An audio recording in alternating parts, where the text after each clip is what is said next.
This lecture series will cover what Doppler is, what the Doppler equation is, and how it affects pulse wave and color Doppler. This lecture will start with what Doppler is. When we think of Doppler frequency, we think about how when you're standing still in one spot and say like an ambulance or something that's making noise is approaching you and then goes away from you, how it sounds different as it comes close and then disappears away from you. So we consider the Doppler frequency also the Doppler shift. And what it basically says is that frequency of sound changes when the sound source and the sound receiver move closer together or further apart. So all of this put together is how we actually measure blood velocity. We figure out the Doppler signal because it is a low frequency that kind of rides along with the transducer frequency. And then the machine can figure out the difference in the Doppler shift by demodulation and then display it in our pulse wave or display it as color. Doppler frequency is measured as hertz, and the Doppler shift range is anywhere from 20 hertz to 20,000 hertz. And the big part on this is that it's audible. It's actually something we can hear. So again, when we think of sound, as it gets closer to us, it's kind of almost pushing the wavelength a little bit closer together, which makes the pitch higher. So if you have a small wavelength and a high frequency, you're going to have a pretty high pitch. But then as that item or object is moving away from us, the wavelength is going to start to get longer. It's going to have a lower frequency, therefore a lower pitch. So as things go away from us, it sounds low. As they come towards us, it sounds high. The Doppler effect then also kind of equates then into a positive shift and a negative shift. As things move towards us, it's considered a positive shift. As they move away from us, it's a negative shift. We can see in the examples here how as objects are moving, this is our transducer here, and this is a red blood cell. As that object is moving towards the transducer, it's going to create a smaller wavelength, a higher frequency, which is recognized as that positive shift. Say the blood was moving away from the transducer, we would get these longer frequencies, or long wavelengths, low frequencies, which would be a negative shift.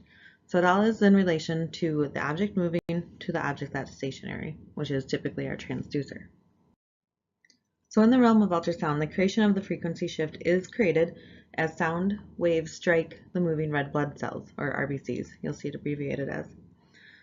The extraction of the low Doppler frequency from the carrier frequency happens during demodulation. So the transducer is sending out this 5 megahertz frequency. It's going to hit a red blood cell, which is going to send a different frequency back. So it might be 5,000, or excuse me, 5 million, 2,000 megahertz that comes back. That's a 2,000 Doppler shift that the machine will recognize and pull out through demodulation. As the red blood cells are moving towards the transducer, we consider those a positive Doppler shift. They have a higher reflected frequency than what went into the body. And then the opposite of that is the negative Doppler shift, where red blood cells are moving away from the transducer. They're going to have a lower reflected frequency than what was sent into the body. So again, kind of going back to our example here, resolve this real quick. Good enough. So we're sending sound waves in, again at the 5 megahertz. We have our red blood cell. If it's moving towards the transducer, it's going to be a number somewhere between 20 and 20,000 hertz, higher than 5 megahertz. If the red blood cell was moving away from the transducer, it would be somewhere negative 20 to negative 20,000 hertz, below 5 megahertz. The machine can figure all of this out, and then we can actually hear the shift while we're listening to our speakers. So a real basic Doppler shift in hertz is the frequency reflected minus the frequency transmitted.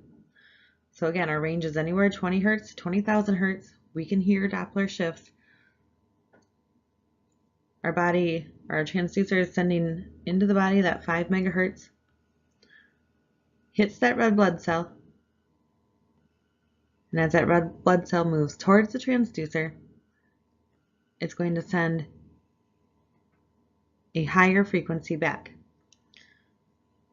So if our Doppler shift was 3000, that makes our frequency that is returned 5,003,000 hertz, which would be minus our 5,000 hertz that we sent into the body, gives us 3,000 hertz. It's towards the transducer, gives us a positive shift. So anything higher than the transmitted frequency is a positive shift. And we can look at it the same way for negative shifts. Again, Doppler shift is measured in hertz, frequency received minus the frequency transmitted. Again, it's 20 to 20,000 hertz. So our 5 megahertz transducer sends it into the body, hits our red blood cell. Red blood cell is moving away this time. So the frequency that comes back is longer and lower than what was transmitted. And that heads back to the transducer. So our frequency received, 4,997, 100,000, minus our 5 million, which was our frequency transmitted, gives us a negative 3,000 hertz, which means this was away from the transducer or a negative shift. So this slide just exemplifies even further that in 1 second the transducer has sent out this type of pulse with these wavelengths. As it hits something that's moving towards it, that energy of everything moving towards it is going to send back a tighter or shorter wavelength. Opposite of that, as that wavelength goes out, a shorter or longer wavelength is going to return from things that are moving away from the transducer. So towards the transducer, shorter wavelength, higher frequency. Away from the transducer, longer wavelength, lower frequency. Another concept that's going to be important to understanding the Doppler equation is speed versus velocity. So when we think of Doppler frequencies, they are going to indicate a velocity, not just speed. So we define speed as indicating a distance, which is then measured as a unit of distance over a unit of time. So typically in ultrasound we do centimeters per second. You might be more familiar with miles per hour in our cars. Velocity, on the other hand, is going to indicate distance and a direction. So not only is it a unit of distance divided by a unit of time, we're then going to add some sort of vector onto our velocity. In the case of ultrasound, we use towards or away, or positive or negative, as our direction. So as an example, with speed and velocity, we have this guy driving down 35E, and he's leaving Argosy, and he's heading out to St. Paul at 30 miles per hour. His speed then is going to be 30 miles per hour. His velocity, on the other hand, is still 30 miles per hour to the northeast. So now we've got that distance divided by time, and we've added a direction. And Doppler gives us that velocity because it tells us how fast the red blood cells are moving, and it tells us if it's moving away or towards the transducer. So we do get that true velocity because we are adding not only speed, but direction. All right, so it's time to test yourself. The big things from this lecture to know are going to be the definition of Doppler, how we figure out a positive shift versus a negative shift, and what happens to the wavelength and the frequencies in a positive and negative shift. So number one, what is the range of Doppler shift in ultrasound? How is it significantly different from ultrasound? Number two, objects that move toward the transducer have a blank shift, and objects moving away from the transducer have a blank shift. Which shift creates shorter wavelengths? Which shift creates a lower pitch? Number three, what is the main difference between speed and velocity?